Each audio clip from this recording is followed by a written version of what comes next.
Todo se mueve. Estoy seguro de que quienes defienden la incorruptibilidad de las cosas celestes lo hagan temiendo vivir poco.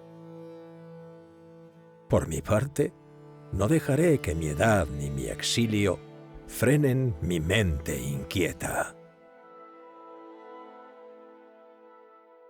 Mi historia sobre esta tierra, que gira alegremente alrededor del Sol, se inició en Pisa. Mi padre, Vincenzo, era profesor de música. Tal vez justo las notas despertaron mi curiosidad sobre los fenómenos naturales. A mis 18 años, en 1580, me matriculé en medicina y filosofía en la Universidad de Pisa. Pero las matemáticas me fascinaban. En la Catedral de Pisa, observando el balanceo de una lámpara, con mis pulsaciones, calculé que las oscilaciones duraban lo mismo, ya fueran tiempos largos o mínimos. Con el isocronismo del péndulo, intuí que matemáticas y geometría son el lenguaje del cosmos. Dediqué 9 años a los estudios y la enseñanza entre Pisa y Florencia, cuando, gran honor, me ofrecieron la cátedra de matemáticas en Pisa. Pero duré poco entre esos eruditos, altaneros, defensores dogmáticos de las obras aristotélicas. Vale más una pequeña verdad que largas disputas inútiles sobre cuestiones máximas. ¡Qué alivio fue aceptar una cátedra en la Universidad de Padua! La ciudad bullía entre estudios de intercambios en la serenísima República de Venecia. Allí pasé mis 18 mejores años, encontrando el ambiente idóneo para desarrollar mis estudios.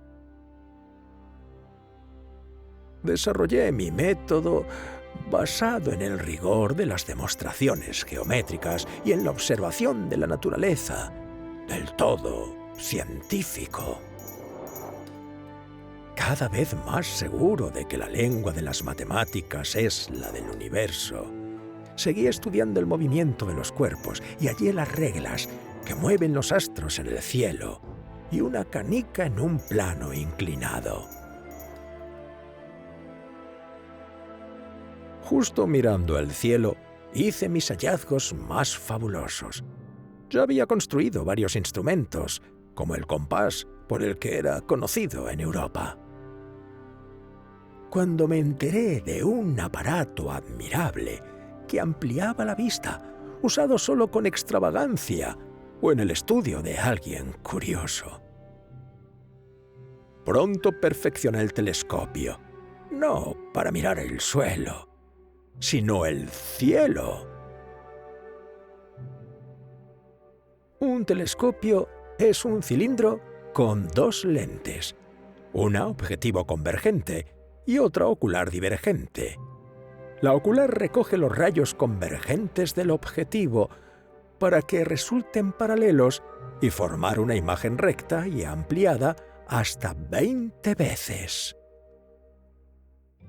Mirando el cielo, descubrí que la Vía Láctea es una fila inmensa de estrellas, nunca vista antes por nadie.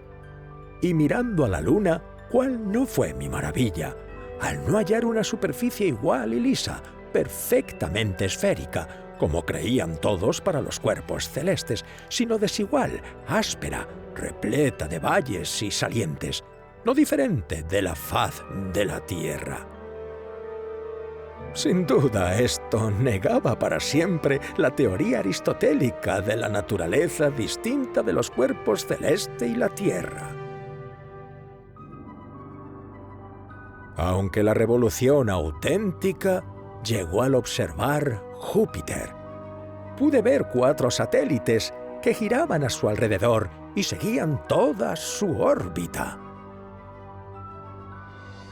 La imposibilidad de que un astro girase alrededor de otro cuerpo en movimiento era una de las pruebas que sustentaban el modelo geocéntrico tolemaico. Ahora se hacía añicos.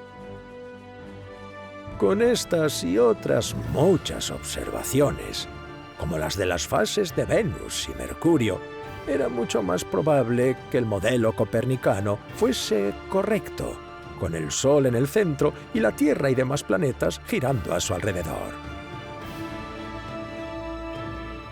Tal fue la fama con el telescopio y los hallazgos celestes, que los Medici me llamaron a Florencia de científico en la corte, aunque molestaba cada vez más a los enemigos de la verdad, y me pedían cautela, especialmente con la Iglesia, que imponía el modelo tolemaico, con la Tierra inmóvil en el centro del universo. Recuerdo en 1623 se eligió el Papa Urbano VIII. Por fin buenas noticias. Siendo cardenal, mostraba sincera admiración por mis estudios. Me sentí más seguro al expresar mis ideas. ¡Ay, qué ingenuo fui! Pronto inicié una nueva obra, diálogo sobre los dos máximos sistemas del mundo. Un diálogo justamente, o más bien disputa, entre partidarios del modelo copernicano y del tolemaico. Claramente los primeros eran más persuasivos que los segundos en mi obra. Creía, en vano, que la forma del diálogo entre personajes de ficción habría restado gravedad para sentirme al menos seguro. Pero la ira del Papa Urbano VIII fue ilimitada. Sigo preguntándome el motivo. Tal vez porque ridiculicé a Simplicio, que en el diálogo era el mediocre y dogmático partidario del modelo tolemaico. O por mis argumentos muy apremiantes sobre las mareas, un tema que me habían prohibido abordar ampliamente, quizá por el temor de poder probar el movimiento de la Tierra. ¿Quién sabe? Me convocaron a Roma para el proceso. Pasé los meses más angustiosos de mi vida temiendo arder en la hoguera.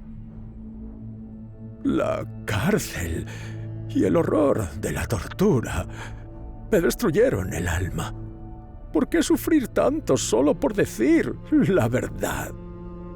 Y así tuve que renegar a la verdad para salvar la vida.